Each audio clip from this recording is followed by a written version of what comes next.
everybody. Happy to be here. This week, Monday, Tuesday, and Wednesday, I went to Mount Shasta. I had never visited Mount Shasta before, and for those who've been around here, been around San Francisco, you probably heard Mount Shasta is one of these places that they call a spiritual vortex. And it's supposed to be one of the big spiritual vortexes in the whole world, maybe one of the most powerful 7 spiritual vortexes. Now, if you're a Course in Miracles student, this sounds like a lot of hooey, and because we're not supposed to see anything in the world as really real, or the holiest spot is where an ancient hatred has become a present love. So I don't need to travel to some beautiful mountain to be in the holiest spot. I can be in the holy spot right now by just forgiving somebody. So I know all of that, and somehow I got the guidance to go to Shasta. Never been. People go there. Just go to Shasta. Just go. So I went with my friend Randall, and we went right after Reverend Kelly and I had been working really hard. I worked a lot of really late nights to 1 in the morning, getting all the web work done so we could launch the conference. By the way, if you haven't gone to the website, please go and look. There are 83 slides from the last conference that play over the top of the web page. And then you can look at the conference page. And actually, you all should come to the conference. So get those dates down there. Don't have to buy your ticket today, but before the end of the year, before the price goes up.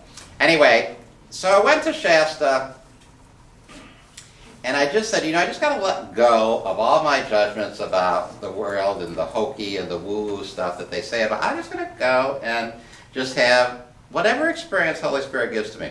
And my friend Randall, who I went with, he was in charge. I was in charge of finding the hotel, but he was in charge of hooking us up with a spiritual guide who would take us to the mountain so that we could have a spiritual experience on the mountain. So he found somebody that he connected with. His name was Andrew.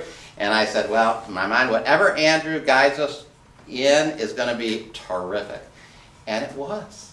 Andrew actually was very familiar with A Course in Miracles. He said he'd read it twice, studied it, was at his past currently, but that he was very versed in it, and he geared his whole thing, his whole presentation, using Course in Miracles terms, a lot of talk about gratitude, a lot of talk about getting guidance from the mountain, a lot of talk about the mountain just being a mirror of our minds, and we were there to be in the moment, to have our minds communicate something to us. He went to these power spots. He did guided visualizations and meditations.